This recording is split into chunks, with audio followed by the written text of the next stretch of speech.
After hiking the Pyrenees, we headed off to Toulouse to visit the fourth largest city in France. Toulouse is a city steeped in art, architecture, and history. One of the highlights of the trip was visiting the Augustin Museum. The museum is housed in a former Augustinian convent, with a vast collection of medieval paintings and sculptures. I love the gargoyle exhibit. Their exaggerated expressions were due to the fact that they served as waterspouts to drain rain from the sides of buildings. Located beyond the galleries themselves were the cloisters. They were beautiful and they had a peaceful atmosphere. But first, when we arrived in Toulouse mid-morning, we immediately went to go find our Airbnb. Our apartment was a decent-sized one-bedroom, tucked away in one of the city's side streets. We didn't spend much time here, but it was a nice place to retreat back to in the evening for a good night's sleep. Afterwards, we were feeling sluggish and we found a local bakery to grab a cannelé. Then, we made our way to one of the most memorable spots on the first day, which was the Church of the Jacobins. Inside, we were lucky enough to catch a special exhibit. Rainbow-colored lights were hanging from the ceiling nestled between the impressive pillars. Notably, the remains of St. Thomas Aquinas are buried here. We also noticed this quirky carving of someone trapped underneath one of the pillars. On the way from the church to our next destination, we walked by the Hôtel des Bâgis, a fine example of Renaissance-style architecture in Toulouse. Toulouse felt super lively during our stay. Matches for the Rugby World Cup were going on, and separately, there was also a festival happening. On our way to the Toulouse Cathedral, we crossed paths with the band.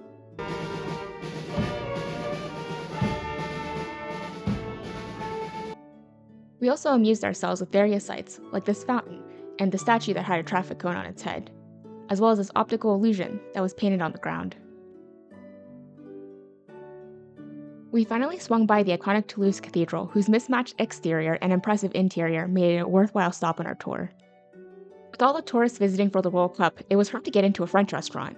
That night, we found a local Thai restaurant on our street for a quick and easy dinner. The next morning, we went on a short walk to the Victor Hugo Market to buy food for brunch. The market had a wide variety of products, from preserved meats to artisanal cheeses. Some of the stalls in the market were decorated for the Rugby World Cup. We saw a Japanese film crew at one of them getting ready to shoot. And of course, it wouldn't be a French market without baguettes and pastries. Back at our room, we popped open the champagne our host gifted us and enjoyed a simple yet delicious brunch. The next stop was Caco, a very cute and aesthetic cafe and coffee shop.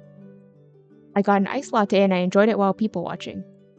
After enjoying this peaceful moment, I headed to the Basilica of Saint Saturnin. This basilica was built in the 11th century as a tribute to Saint Saturnin, the first bishop of Toulouse. The incredibly high, vaulted ceilings were awe-inspiring. The basilica used to be a stop on the Camino de Santiago, or the Way of St. James, an ancient pilgrimage route.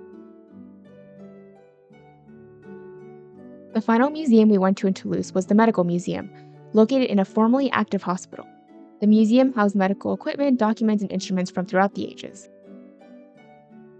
That afternoon, we finally managed to catch the Capital de Toulouse's open hours.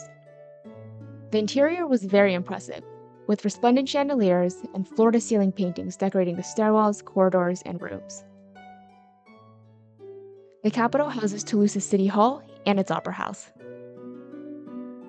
Last but not least, we explored the gardens of Toulouse, starting at the Grand Rond in the Jardin des Plantes. Not far past the entrance, we saw a pagoda where locals were having fun and dancing. From there, we crossed an overpass into another section of garden. Beyond a variety of flowers of international origin on display in the garden, an arts festival was also taking place. There was artwork in the trees, performances, and vendors selling books.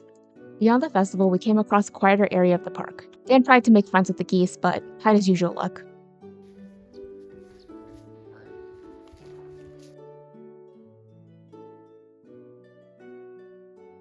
Our final destination in the park was the Royal Garden, beyond a peaceful waterfall and a walk along the water.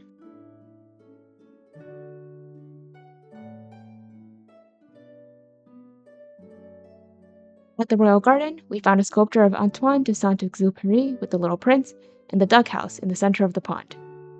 Thanks for joining me on my journey to Toulouse. Next time, we visit Carcassonne and Costa Brava.